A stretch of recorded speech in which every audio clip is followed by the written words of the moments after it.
poruta zbog koje bi meni da živim, ne znam, u Sarajevu bilo neugodno. I da nisam novinar, da sam običan čovjek. Dakle, nota bene, samo u Splitu liječilo se preko 10.000 Bošnjaka u kliničkom bolničkom centru i u jeku rata Hrvata i Bošnjaka. 400.000 Bošnjaka je prihvaćeno u izbjegličkim valovima. Ukupan broj je puno veći, oko 800.000 je prošlo kroz Hrvatsku, pa su se kraće zadržavali, ovo je drugi dio tu. Ono što se ne zna, armija BiH je nastala u Hrvatskoj na 15 punktova. Jurčević Josip je napisao sjajnu knjigu o tome. Na 15 punktova je uvježbavana, formirana, obučavana, naoružavana armija BiH. Tu je nastala, u Hrvatskoj, nije nastala na nebu.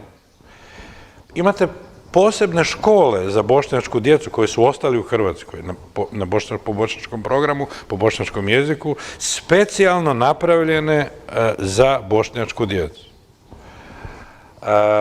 Pilote smo im obučavali.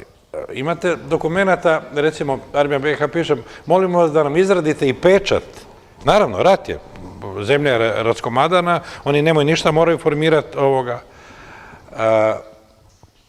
Hrvatska je radila za armiju BiH ono što nije radila ni za vlastitu vojsku. Recimo, nije po gradovima skupljala ljude koji su trebali ići u vojsku, nisu odazivali ili su bježali od mobilizacije. Na molbu Izetbegovića to je radila s Bošnjacima u Hrvatskoj.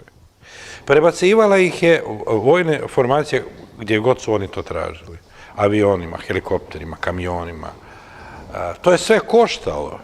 1 kuna, ja ne mogu shvatiti čovjeka koji se liječi u Splitskoj bolnici i spasili su mu glavu, da nema potrebe doći jedanput godišnje zahvaliti se kirurgu, sestri, bilo kom, takvih je 10.000. Goran Milić je dao jedan sjajan prijedlog da ljudi koji su se liječili Bošnjaci u hrvatskim bolnicama dođu jednom godišnje dati krv kao dobrovoljni davaoci krvi u kontekstu tako neke obnove, neke zahvalnosti, ičega na tu temu, ništa od toga nema. Nego smo mi sad još postali isti kao Srbi.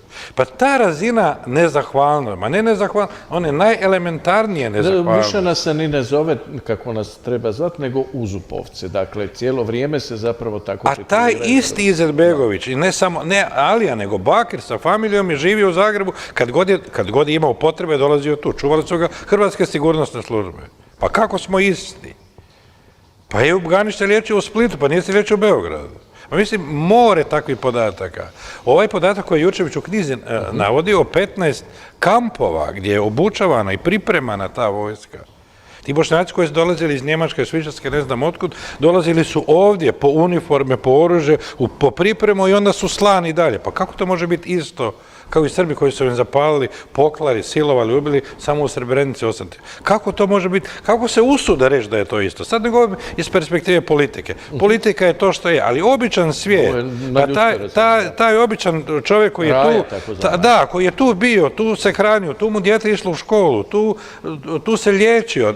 Dakle, o 10.000 govorimo samo u bolnicama, dakle, više stupanj liječenja, ne govorimo o ambulantnim liječenjima, naravno i toga je bilo. Pa kako ne osjećaju potrebu reći, nemojte ljudi govoriti laži, nije istina, evo nas je bilo tisuće i tisuće, deseci tisuća, Hrvatska nam je dala i konak i školu i sve. Ja to, evo, meni tu mozak staje. Zato